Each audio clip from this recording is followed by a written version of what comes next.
We are back. We are a Major League podcast of our own, right here, Hibiki TND on YouTube. What is going on?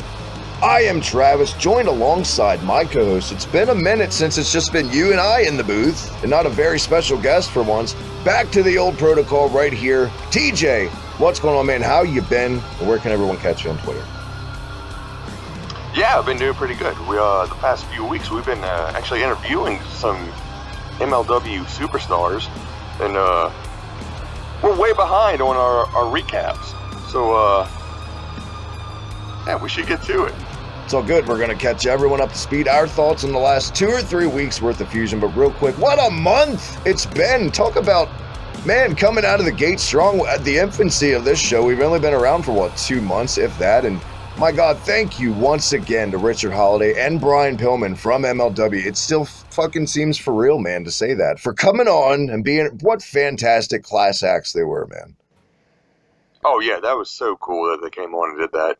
It was, both interviews were super fun and great guys, and, you know, you can't ask for anything more than that.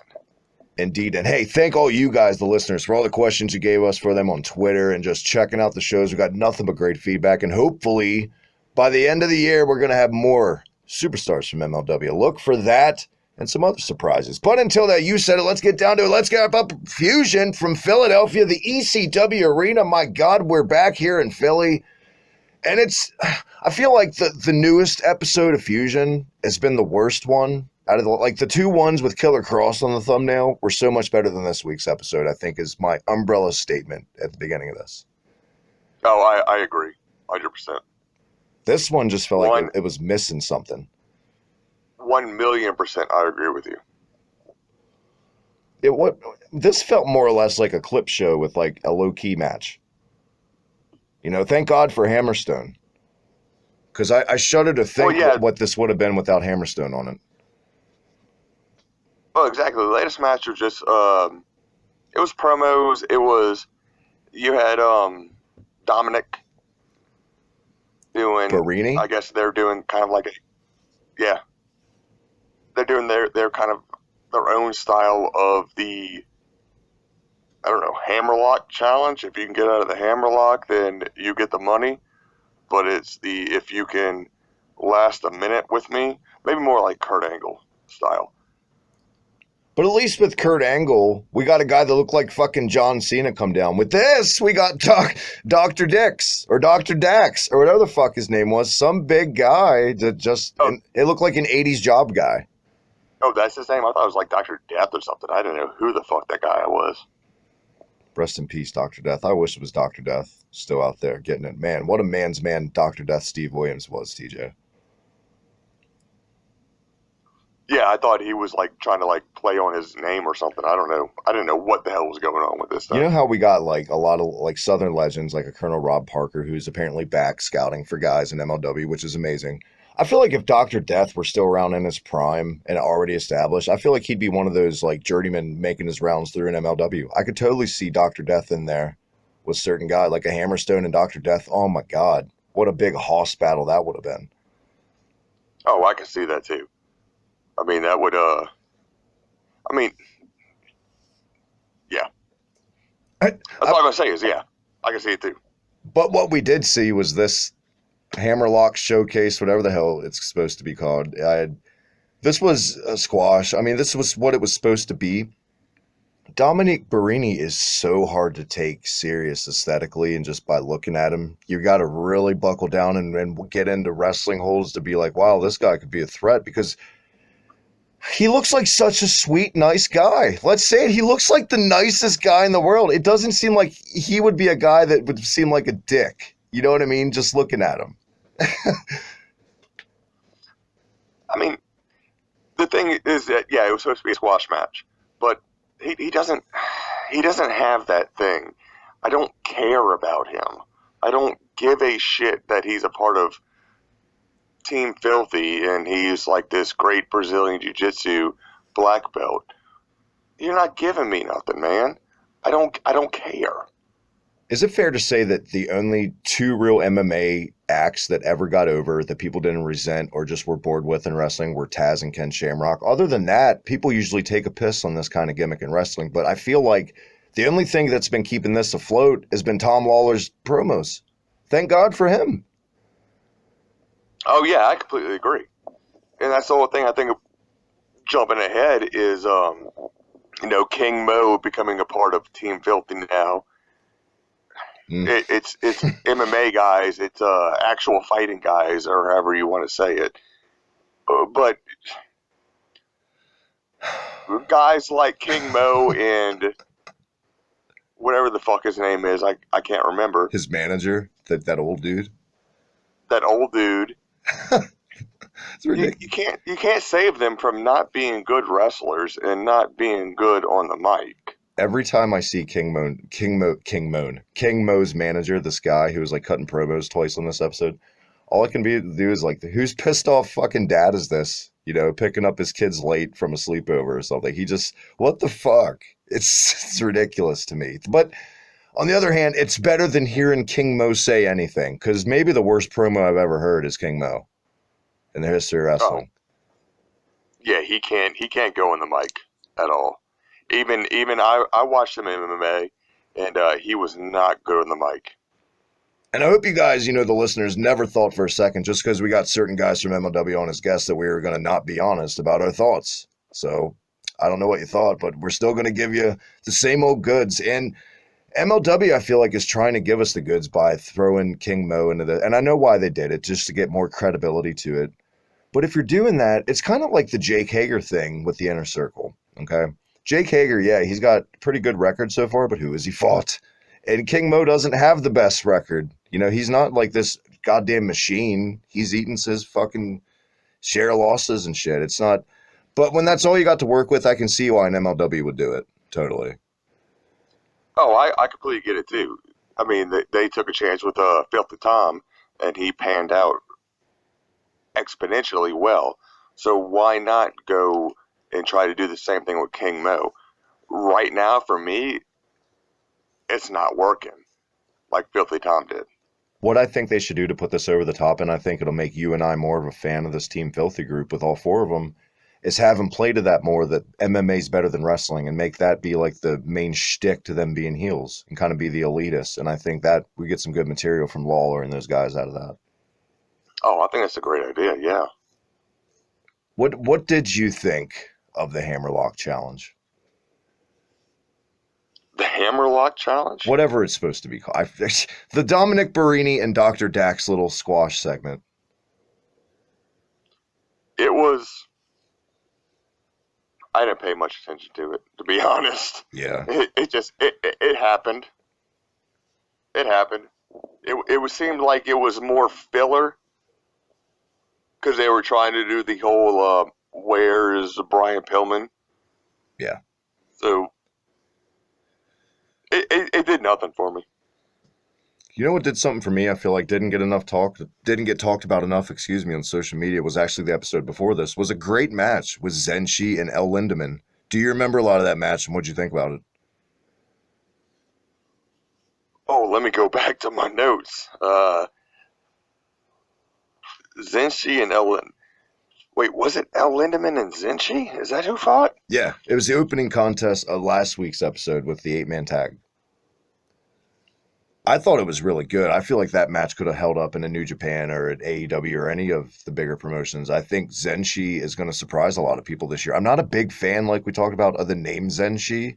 I think it's kind of lame sounding and it's confusing with the Z in there. And I don't think you want to confuse people out of the gate with your name, but you tweak the name a little bit, maybe. I think he's got a great look, and obviously he's a very unique worker. He can definitely go, and I see why MLW's got him up there from, Chile or somewhere down there in South America? He's like the top guy. Well, the last two episodes of MLW were fantastic. I agree. And unfortunately, we're here trying to recap 3 episodes where the third one was not fantastic. I guess just to kind of gloss over the last 2, what did you think of both the shots, just the appearances of Killer Kross's time, since apparently that's it now? I feel like just for the little brief he was in there, it was very smart to have the Von Erichs get the pin in that match. Like, it would have been kind of pointless to get Killer Kross beating somebody in the 8-man when you got so many guys that are staying around MLW that could use the rub. Oh, I think they used Killer Kross perfectly right there. I think him coming up there and being a part of the Von Erichs and helping him go after I feel the time. I think it was great. I think he put over a lot of guys, and just his total performance was fantastic. And I think the way they took him out of it with the baseball bat by King Mo, I think it was a good way to say that no, he's not going to be around anymore since he is in WWE. Yeah. By the way, I'm sure you caught like last week and now this week, the 2 little vignettes for Killer Kross. Hell yeah. And I knew it. I told you guys that was Mustafa Ali on SmackDown. That was never Killer Kross, damn it. I haven't watched WWE in forever. I don't know what you're talking about. What did you think of just... I didn't like the finish at all, but I guess it made sense to get to the 8-man, but just Lawler and Killer Kross, the one-on-one match. I thought it was a nasty, hard-hitting match. Oh, that match was great. I loved that match. There was a lot of emotion in that match, just the facials the guys made, and it was a dirty, nasty fight feel to it, and those 2 guys had something going there. I really enjoyed it too. I hated that it had to end in a schmoz, because just booking wise or whatever, but it is what it is. Oh, it was fun. I mean, they were going at it. They were hitting pretty damn hard. It was quite entertaining. You feel like it's kind of fair to say MLW is kind of leaning on Tom Lawler lately to carry a lot of the time fillers and vignettes on the show more than they're kind of like the Dynasty's still there, kind of doing them with certain vignettes, but they're giving more to Lawler now. Well, he is the top heel. I don't even know if you can say Dynasty is even like a heel company anymore. Right. Let's bring that up. We saw MJF. I was surprised to see him. I thought Dallas was done. I'd never read spoilers on any of these things. So always good to see MJF there. Man, what an intense promo cause the Outlaw Mud show. It was good stuff. But obviously, it's an obvious outcome, so it's not really worth even getting hyped about in the least. I'm sure the match will be good. Like we said, though, it's just a shame it's an empty arena match when any other time in wrestling, that sort of thing usually stands out. This time, I'm sure they're kind of regretting booking that match for next week because it's going to seem like every other wrestling show right now in the world, which no one is watching because of that. Fun fact, the shirt that MJF was wearing in that promo was the exact same shirt that he was wearing when he was in Dallas. And I have a picture of it. So they filmed that promo while they were still in Dallas. Or he got another shirt just like it while he was in Philly. Nope. Blow your mind, because Dallas was his last contractual agreement with MLW. Speaking of the Dynasty, we've also missed out on a Matt Classic that we haven't got to talk about here. Richard Holliday and the Blue Meanie. What a 5 stars affair that was. Dude, that match was just fun. I mean, there wasn't a whole lot going on, but just their interactions with each other and doing the dances. It was hilarious. I knew he was going to $1 Million Man him and attack him from behind when he was teaching him the dance. I knew it was coming. But yeah, I'm with you. I didn't go into that. If anyone that went into that match expecting anything like in-ring wise and shits on it because it wasn't, you're an asshole. It was supposed to be a fun match. It's the Blue Meanie. Oh, exactly right. It was just they had fun. They had fun. That's all that matters right there. What do you think of just the whole route they've gone with? Obviously it's going to be Mansoor that sends MJF out of MLW. What do you think about the empty arena match, the booking of it, this promo here with the Dynasty and MJF, Richard Holliday not there for this, but yeah, just in general. Well, the booking for the Mansoor MJF match, I wish it would have come sooner than what it is now, because all of us wrestling fans know that MJF is strictly AEW. And it seems like they kind of try to prolong the whole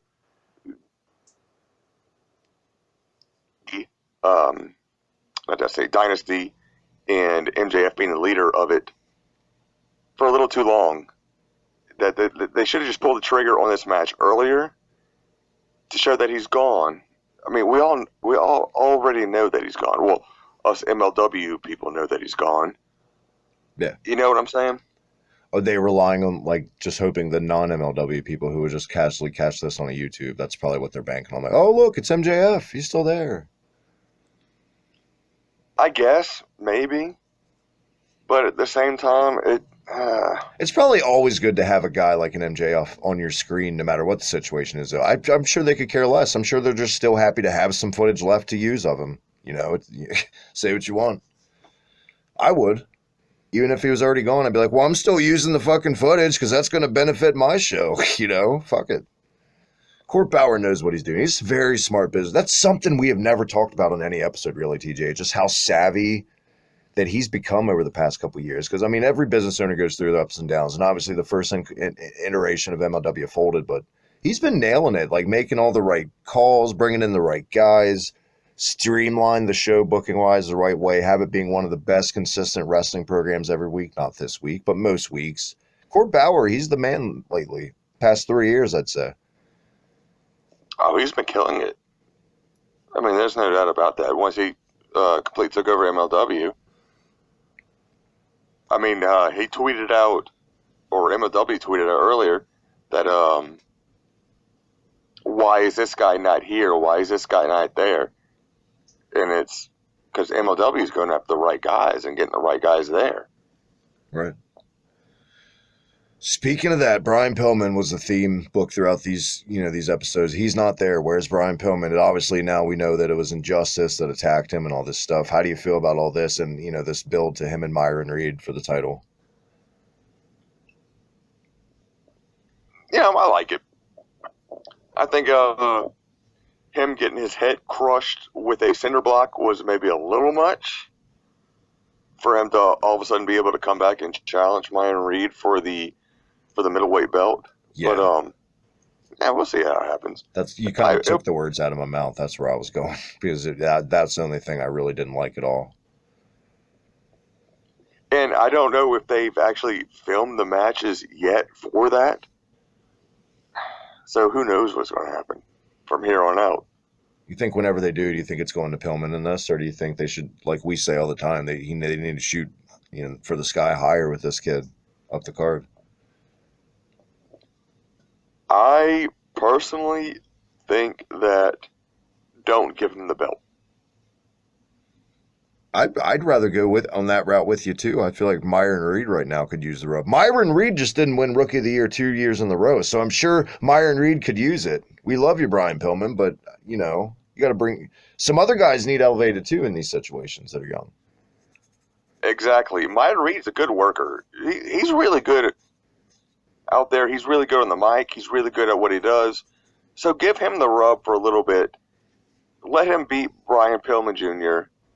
And, maybe they carry their feud further and Pillman wins it later. But let Myron get that first win. I also feel like Cotto Brazil, the more I watch him, he's really underrated. People don't even realize how good he is. Honestly, all of Injustice is underrated. Except Jordan Oliver's voice. I'm not going to say it. You want to try your hand at it, or should I? I can't do it. It hurts my throat just to even try. That wasn't even close. I can imagine what actually sounding like him does to your throat. I'm not going to try. That just happened. Anyway, let's get right down to it, man. Your man, the man, Hammerstone, the national openweight heavyweight champion, putting the belt on the line against Ken, Ryu, Bison, Blanca, no, T-Hawk. T-Hawk taking on Hammerstone. This is the best match I've ever seen with a Street Fighter character in it. Dude, this match was actually a lot of fun. I really enjoyed it. And not because I'm a total Hammerstone mark, but because this match was actually fun. It was good, man. One of the best matches at these tapings I've seen. This and the Lawler match are probably the two best matches. Lawler and Kross, I would say. I mean, this match was I mean, it was back and forth. It was oh dude, that dude T-Hawk can do some wicked ass slaps. Those chops. He's from like some indie over there, like an OWE or Dragon Gate or something. I'm not too sure. But that match was brutal. I mean, it was back and forth. It was I mean, you know, you got your no cells where they're being tough guys, but you had both those guys really putting over each other throughout the entire match, and that I thought this match was fantastic. Hammerstone, I don't feel like anyone even Holliday, all due respect. Now that MJF's gone, I don't feel like anyone carries themselves more like a star than Hammerstone in this company. From everything to the walk, just the air about him, I feel like.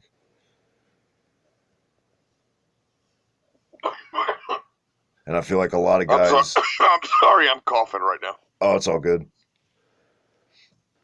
I feel like a lot of guys... It's crazy. Guys that have been in the business so much longer than Hammerstone could take a few notes from how Hammerstone carries himself. That carries himself better than some of these, quote, veterans already this early in his career. Oh, yeah, he's been in the business like, what, 2-3 years? He's got a really great blend of old school wrestling and the new school. You can tell he's a fan. You can tell he's studied. Yeah. We should just rename this show the Hammerstone Love Show. We're not doing that. We've failed to mention during all these tapings how much nicer they've remodeled the ECW Arena over the years. Like, if you notice on some parts of these camera angles, it's like there's like a little... like a sports bar area with like TVs now and like lighting, and just it kind of reminded me of like the first Nitro in a shopping mall. Some of the shots, they've really done a great job, I guess, expanding and renovating the former shithole known as the ECW Arena. Former shithole? Come on, man. ECW Arena will never be a shithole. Go back in any tape of the ECW Arena or ask anyone that was there. As much as people love that arena, it was a fucking shithole. It really was. I will always just look at the wrestlers and the fans. I will not look at the arena. It's up there with the Sportatorium for world class, because apparently that place was a dump too. No, they did renovate it, and I couldn't even tell that it was the same place whenever I was watching the Philadelphia shows. Exactly, me too. I thought it was some fucking nightclub or something where they just turned the lights on, like Ring of Honor used to do for like certain pay-per-views. They'd go for that nightclub in New York or something. I don't know. But it's nice to see that, you know, the ECW is still there for one, you know what I mean? And it's just in such good shape and they've taken care of it. Because a lot of history has come out of that goddamn building. So much history. Oh, yeah. New Jack. Ugh. Fucking Steve Austin reinvented his entire career passing through ECW before he became, you know, the ringmaster and all that shit. Tommy Dreamer. Yep. That's my boy, right? Let's talk about your other boy. King Mo was the main event this week, going up against... Yeah, King Mo. Against my boy, Loki. Man, just... There's nothing like watching a match where both the guys in it seem like an asshole and you don't want to get behind neither of them. That's my favorite part. I really didn't even watch much of this match. But I know Loki was the face because he had the Von Erichs behind him. And King Mo was the heel because he had Team Filthy with him. And that guy, his coach. And that guy, whoever the fuck he is. We'll call him Don Rickles Jr., just for the hell of it. That works for me. It was slow. It was sloppy. It was literally like watching an MMA guy who didn't know what the fuck he was doing in a pro wrestling ring. Shocker. And God, Loki's overrated. And Loki has always annoyed me since the very first time I saw Loki years ago. The way he stands, that little I'm taking a shit squat. Like, man, you're not this. He's always thought he's just this big man in a little man's body. And he's not intimidating looking at. I hate when he does that shit. And from every shoot interview you've ever heard about Loki, he's a fucking dick, and he just looks like he'd be a dick. And every time I see Loki on my screen, I either want to watch anything else or I zone out, and that was a case of this. And I'm glad I did zone out because a little bit I paid attention to it was shit, and I didn't like this. And why did this even have to happen? To be honest, why couldn't this have been? Hell, I would have taken Kit Osborne over King Mo at this point. I don't know, and it seems like the other than the past 2 episodes, a lot of MLW shows have had the worst main events. Why was this the main event? I'm not going to say that Hammerstone should be the main event every time, even though he should be. It should have. But the Hammerstone match should have been the main event over this. But he doesn't have that fucking cross demographic name appeal as a King Mo or something. And of course, out of all the guys to be the most decorated MLW champion in history, it has to be a dickhead like Loki. I hate that he has to have that moniker right now. Is the best MLW champion ever. Well, like I said, they're also trying to build up back to a Lawler low-key feud like they had back in the day. What do you grade this week's edition, dare I ask, of Fusion? This week? This week's, the newest, with Mo and Loki as the main event. I will give it a C. It would be an F if it wasn't for Hammerstone. I'm going to give this one a C- just because Hammerstone really was the only thing hanging this by a thread for me. You know how you told me a couple episodes ago, and I didn't know this. Well, the Fusion, they're taped, but they're aired out of order. I feel like the first 2 episodes from this building and this show was all the good shit, and they saved all the mediocre and shitty shit for this little filler clip show, and that's what this was. This was scraping the bottom of the barrel when all the chili was gone out of the pot. No, exactly, and being at 2 MLW shows and watching how they air them, that is exactly what they do. Yeah. Do so many wrestling companies over the years that have, consistently been a tape program do that? I feel like TNA did that for years too. You'd get some bangers for 2 or 3 weeks, and all of a sudden there was this dog shit episode. NXT UK just went through that. We talked about it on Union Smack. This last episode was really good. The last 3 weeks have been insufferable almost. It's what the fuck? Well, that's exactly what MLW does. And you can't fault them for it. But, throwing back to the barbed wire match between Jimmy Havoc and Mance Warner, that was the last match of that night. But when it came to the TV airings, that was the first one that they showed. Yeah. Yeah. Well, there it is. There's our grades on Fusion this week. And let's finish this off. It's WrestleMania week. On the road to WrestleMania, we got a couple special retro shows going up on the channel this week. Look for another one. WrestleMania 5 coming by the end. TJ, you weren't on one of those, but real quick, let's round out this episode. What is your favorite WrestleMania of all time? I know it's off topic, but fuck it. It's our show. Couldn't even tell you. No idea. WrestleMania, this one. What do you think's the worst WrestleMania of all time? If that's an easier question. What's the answer? 7? That was Iraqi Slaughter and Hogan. That was the USA WrestleMania. That was the worst one in your opinion. You hate that one. I'm trying to remember what the WrestleMania events. Well, now I feel bad. I put you on the spot. My bad, man. Yeah. My least favorite one's 11, hands down. It's still the worst one I've ever seen. 11, that's mine too. There you go. And I still feel like to this day, and people come at me, my favorite is the one we just reviewed still, is WrestleMania 14. That one resonates with me so much still. That one, everything changed with that pay-per-view for the better, and just what a well-rounded show it was. Everyone says 17 usually, and I like 17, but I think it's overrated. It's big time overrated. The worst one is Bam Bam Bigelow versus Lawrence Taylor. Yeah, that was 11. That was your main event. That's my worst WrestleMania ever. Well, this was definitely not our worst episode by far, TJ. One more time before we get out of here. It's up there. So flattering. Where can everyone catch you on Twitter? You can catch me at lawmans_ on Twitter.